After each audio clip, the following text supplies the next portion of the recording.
गोपाला भजो मुरली मनोहर नंद लाला भजो मुरली मनोहर नंद लाला भजो गिरिधर गोविंद गोपाला भजो गिरिधर गोविंद गोपाला भजो मुरली मनोहर नंद लाला भजो मुरली मनोहर नंद लाला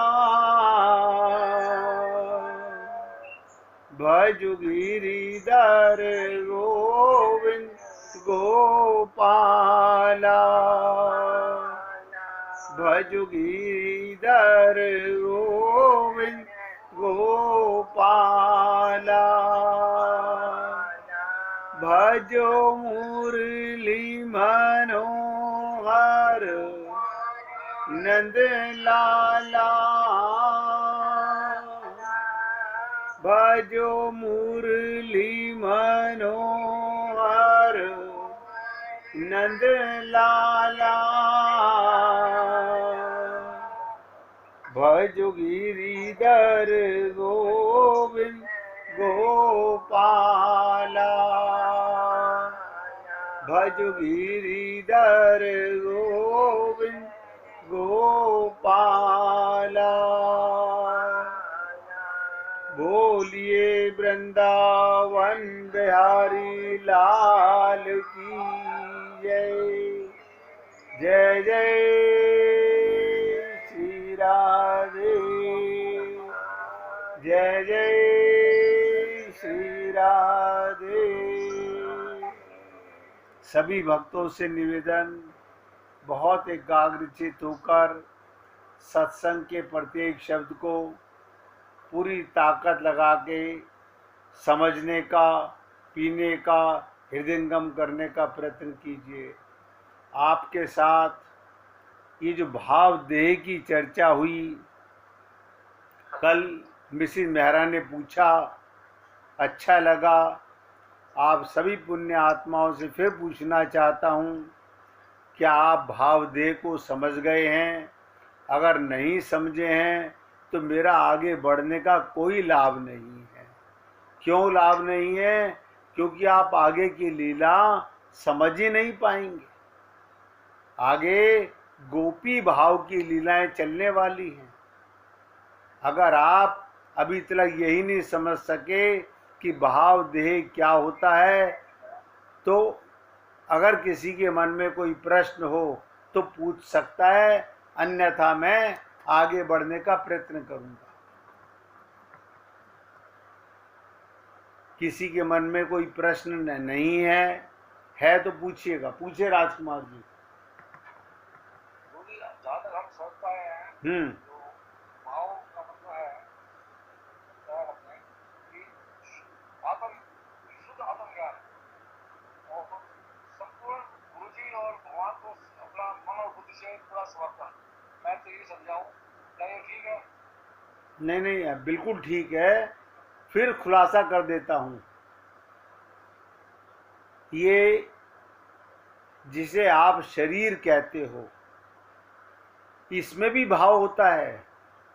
ये ममता कहाँ पर है? आपके मन में। ये मोह कहाँ पर है? आपके मन में। ये आसक्ति कहाँ पर है? आपके मन में। ये इसी शरीर का भाव है।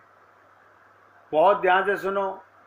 जैसे स्थूल शरीर का भाव स्थूल संसार के लिए होता है, अभी आपका भाव भगवान के लिए जब तक नहीं बनेगा, जब तक आप अपने को आत्मा नहीं मानेंगे, जब तक आपका मन और बुद्धि चेतन नहीं होगा, शरणागत नहीं होगा। ये दोनों बातें जो राजकुमार जी ने कही बहुत हद तक बहुत सही हैं। बिना आत्मज्ञान के और बिना समर्पण के कोई भी आगे नहीं बढ़ पाता है। इसलिए हे पुण्य आत्माओं, निवेदन करना मेरा कार्य है। इसलिए मैंने आपसे पूछा कि किसी के मन में भी कोई शंका हो तो खुलकर पूछिएगा, क्योंकि मुझे आगे बढ़ने में तभी लाभ मिलेगा, मैं तभी सेवा कर पाऊंगा जब आप सब पुण्य आत्माओं को इस भाव देह का ज्ञान हो जाएगा। तो बहुत ध्यान से सुनेंगे। कल हम चर्चा कर रहे थे मन की। हमने कहा जिसका मन स्वस्थ हो गया, पवित्र हो गया, वो भटकता नहीं है। अभी हमारा मन भटकाव में रहता है, अभी हमारा मन स्वस्थ नहीं हुआ है। ये स्वस्थ माने क्या होता है? स्वयं में स्थित। स्वयं माने आत्मा। एक एक शब्द ध्यान दीजिएगा। ये शरीर का स्वस्थ तो आप समझते हैं, लेकिन मन का स्वस्थ नहीं समझते। अभी तो मन बड़ा चंचल है। मन कभी दुखी, शरीर दुखी तो मन दुखी। आप देखिए, किसी से राग हो जाए तो मन की चंचलता कुछ और होती है, किसी से द्वेष हो जाए तो मन की चंचलता कुछ होती है। लेकिन जिस समय जीव को आत्मज्ञान हो जाता है, बस ये समझ लीजिएगा, वो स्वयं में स्थित हो जाता है। रहता शरीर में है। एक एक शब्द पे ध्यान दीजिएगा। रहता शरीर है, मानता आत्मा है। आप बताइए, आप कमरे में बैठ के, मकान में बैठ के आप जड़ मकान तो नहीं हो जाते? आप तो अपने को अभी तक मनुष्य मानते थे, शरीर मानते थे, स्त्री मानते थे, पुरुष मानते थे। अब बड़े भाग्य कि आपको अब एक नया स्वस्थ का ज्ञान हुआ। स्वयं में स्थित हो जाना, आत्मा में स्थित हो जाना, इसी को कहते हैं पवित्र हो जाना। इसी को कहते हैं भटकाव खत्म हो गया। और 3 शब्द मैंने कल आपसे निवेदन किए थे। जिसे आत्मज्ञान है उसका मन पवित्र हो गया। जिसे आत्मज्ञान है वो निरोगी हो गया। अरे, शरीर के रोग खत्म हो जाएंगे, शरीर के रोग रहेंगे, वो रोग आप में नहीं चिपटेंगे। बहुत ध्यान से सुनो, शरीर के रोग आपसे अलग हैं। आप चेतन आत्मा हो, आप परमात्मा के अंश हो। शरीर संसार का, माया का अंश है। लेकिन हमारी त्रुटि अनंत जन्मों से आप और हम लोग अपने को ये शरीर में आकर शरीर मानने लगते हैं। शब्द जो मन के लिए प्रयोग किए जाते हैं, इनका अभिप्राय इतना ही है। ये मन, ध्यान से सुनो, अभी तक संसार से जुड़ा हुआ था। आप सबको बहुत तजुर्बा होगा। और ऐसा नहीं मैं कह सकता कि एक दिन में अंतर आ जाएगा। एक दिन में अंतर नहीं आएगा। करत करत अभ्यास के जड़मती हो तो सुजान। अंतर जरूर आया होगा। कम ज्यादा की बात अलग है, अंतर अवश्य आया होगा। अब जो मन है, आत्मा का जो मन है, दिव्य मन जो है, जो स्वस्थ मन है, जो आत्मा मान करके मन रहेगा। पहले माइक मन, अब दिव्य मन।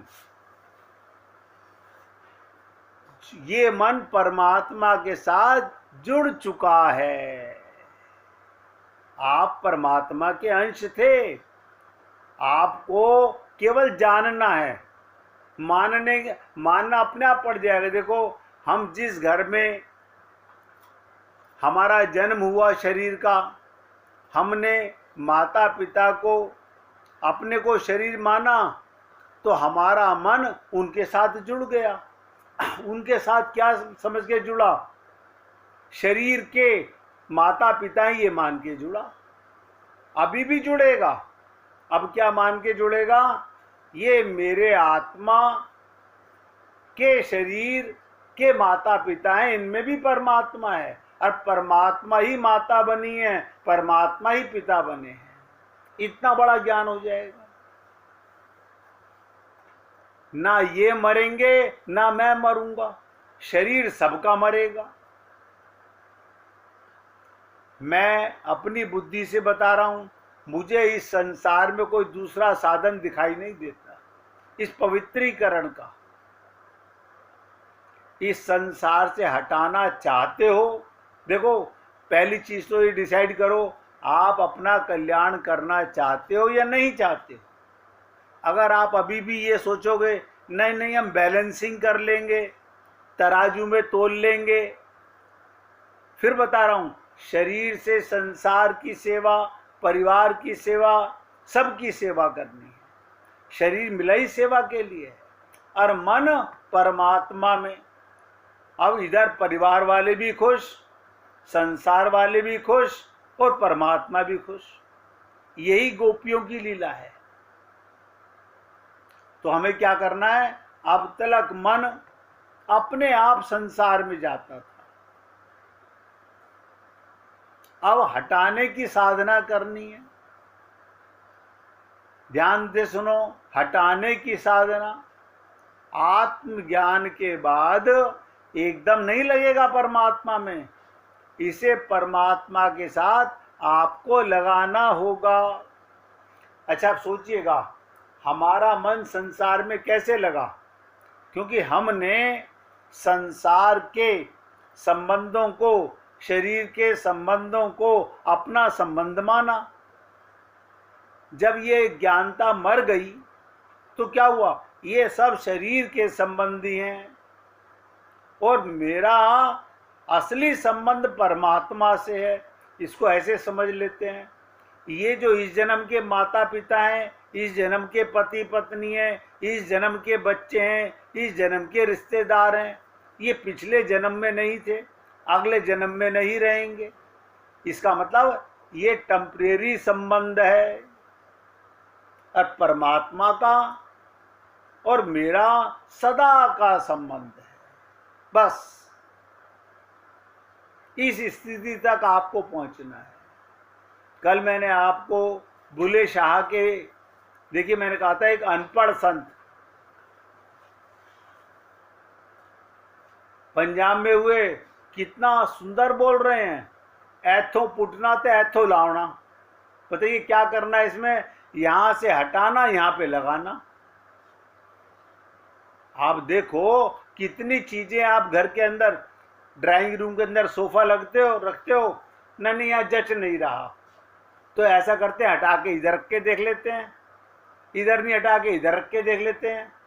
आप अपने कमरे में कितना सामान इधर से उधर लगाते हो, आप सबको पता होगा।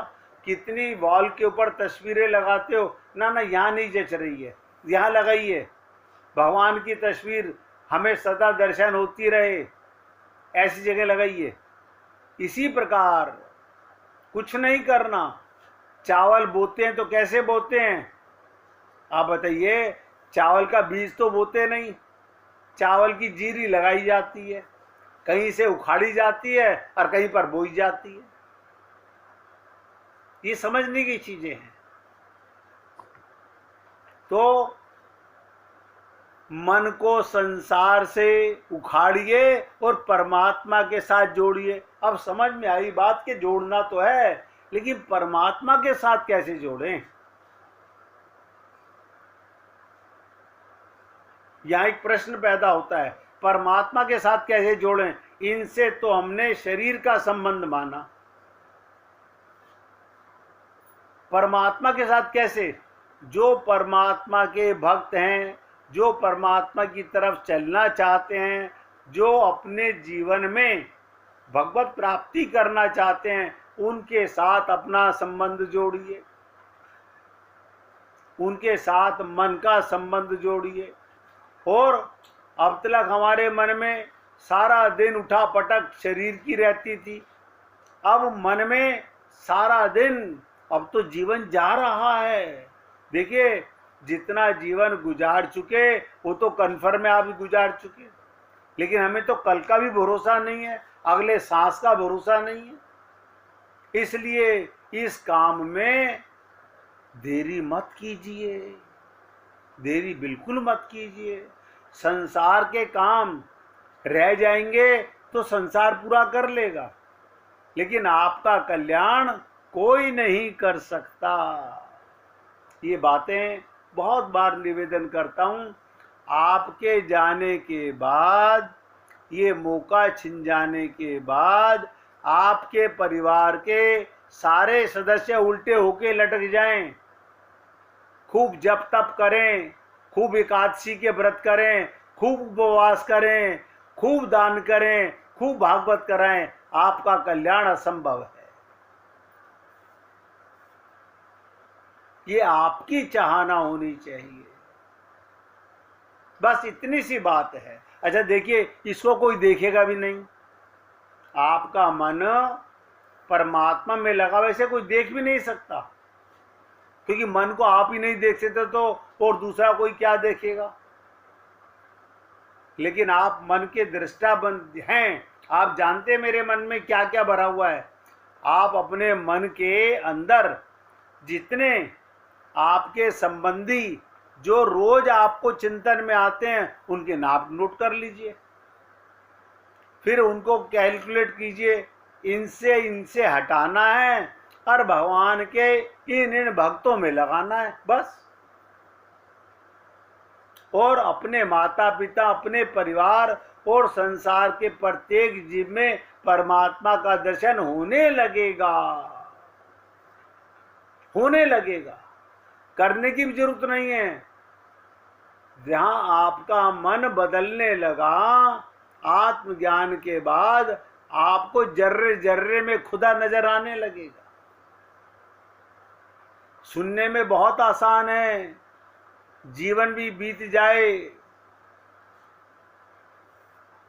तो कठिन मत समझिएगा। जिसने मन पर विजय प्राप्त कर ली उसने संसार को जीत लिया। अच्छा, मन पर विजय क्या करनी है? अब मेरा मन संसार में व्यवहार करेगा, अब प्रेम भगवान के परिवार से करेगा। अभी हमारा मन क्या करता है? पियर से प्रेम करना है, ससुराल वालों से प्रेम करना है, अपने पर्सनल रिश्तेदार जो बनाए हुए हैं, संबंधी जिनको मेरा मन अपना मानता है, उनसे प्रेम करना है। इन्हीं में छाट लो। और बता रहा हूं, देखो विशेष बात, इन्हीं में छाट लो। इनमें भगवान के प्रेमी कौन हैं, उनमें मन लगा लो, उनसे खूब बातें करो। जो आपसे भगवान की चर्चा करे उसे सारा दिन बात करो, लिखे रख लो मेरी बात को। जो आपसे संसार की चर्चा करे उससे बहाने लगाओ, अभी टाइम नहीं है, कोई दूसरा फोन आ रहा है, डोंट डिस्टर्ब मी, अभी मेरी तबीयत ठीक नहीं है, कल बात करेंगे, उनको टाल दो। यहीं पर एक भक्ता विराजमान है, उन्होंने हमसे पूछा था, ध्यान से सुनिएगा, एक भक्ता इन्हीं भक्तों में विराजमान है, उनने पूछा था कि कैसे रिश्तेदारों को टाला जाए। मैंने कहा आप सोचो, व्यवहार करो, 1 मिनट पूछिए और कैसे हैं आप, लाल जी की सेवा कैसे करते हैं, आपके सत्संग में कौन सी नई चीज सुनने को मिली, आप किसके सत्संग में जाते हैं, क्या क्या पढ़ते हैं, भगवान की बातें करो। संसार की बातें एक बार बोलोगे ना, हमें अच्छी नहीं लगती, तो दोबारा वो करेंगे ही नहीं, हमसे तो कोई नहीं करता। ये आदत डालने की बात है। इसलिए मैंने कहा, जिसने मन पर विजय प्राप्त कर ली वो संसार जीत लिया, वो सम्राटों का सम्राट हो गया। जिसका मन पर नियंत्रण नहीं वो दासों का दास है। बुरा मत मानिएगा, आप कितने भी धन से अमीर हों, लेकिन अगर मन पर विजय प्राप्त नहीं तो आप कंगाल हैं। बहुत सुखी आपको दिखाई देता होगा, अंदर से दुखी होंगे, क्योंकि जब धन आता है तो 4 राज रोग साथ लेकर आता है। कल मैंने चर्चा की, बकरा सारा दिन क्या करता है? मैं। अब बताइए, हमारी मैं में हम सारा दिन यही तो करते हैं, मैं नहीं करता, मैं नहीं जाता, मैं ये कहता हूं, मैं ये कहता हूं। हमारे में और बकरे में अंतर क्या है? मन में और माया में कोई अंतर नहीं है। ये सारे के सारे संसार के खेल इस खिलाड़ी मन के हैं।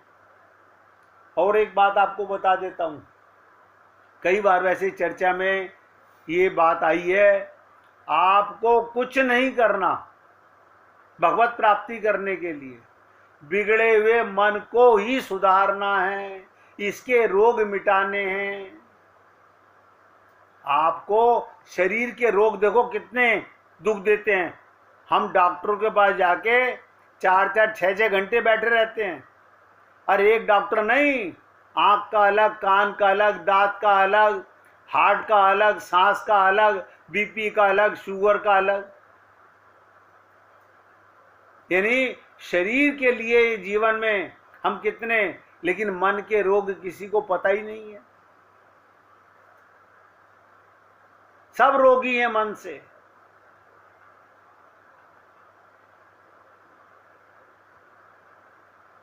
इसलिए मैंने कहा ये सारे के सारे खेल इस मन के हैं। संत महात्मा कहते हैं ये सारे सारे खेल, दुख सुख जो कुछ भी जीवन में आता है, ये सब इस मन का खेल है। आपको परमात्मा से जोड़ता है या विमुख रखता है, आप सोच लीजिए। अगर आपका पूजा करते हुए, मंदिर में जाते हुए, सत्संग सुनते हुए अगर मन भटक रहा है, तो इसका मतलब अभी मन पर आपका अंकुश नहीं लगा है।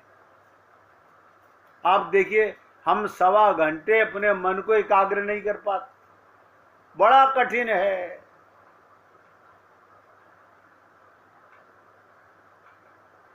यही आपको रुलाता है और यही आपको खुश रखता है, यही दुखी देता है, यही सुख देता है, यही शोक में डुबा देता है। ये सब मन का खेल है।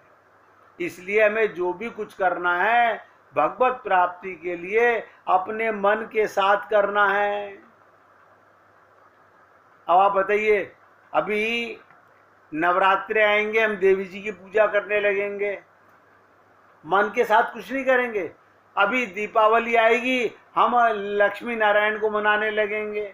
अभी होली आएगी, हम होलिका का पूजन करने लगेंगे। अभी गणेश चतुर्थी आएगी, हम गणेश जी को बैठा लेंगे, हम ये काम करने लगेंगे। हम अनेक अनेक मंदिरों में अनेक अनेक छल कपट करके जाते रहेंगे। इससे मन सुखी हो जाएगा?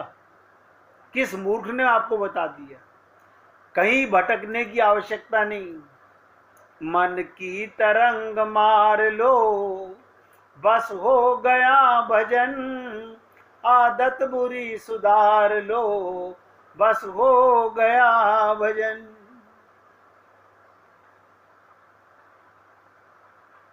आज हमारी हालत क्या है? ध्यान से सुनो। जो कुछ इसे प्रिय लगता है, हमें लगता है ये सुखदायी है। जो किसी से अप्रिय लगता है वो दुखदायी है। हम कहते हैं ना, लेकिन हम जान नहीं रहे आज जो मन को सुख दे रहा है वही दुखदायी है, वो आपका जीवन बर्बाद कर रहा है। एक समय आएगा आपके मन का पासा पलट जाएगा, राह बदल जाएगी, मन यही रहेगा। अभी तक संसार में लगा हुआ था, अब भगवान की तरफ लग गया। कैसे लग गया? अरे मुझे मेरे असली संबंध का ज्ञान हो गया। आपको हमको अभी तक भी शरीर का संबंध का ज्ञान रहता है। हम कितने जन्मों की हमारे माता जी, पिताजी, दादी जी, दादाजी, उन सबको याद करते रहते हैं। क्या आत्मा मान के याद करते हो? परमात्मा का अंश मान के याद करते हो? सोच के देखो। कोई किसी को सुख दुख नहीं देता, ये मन का ही खेला है।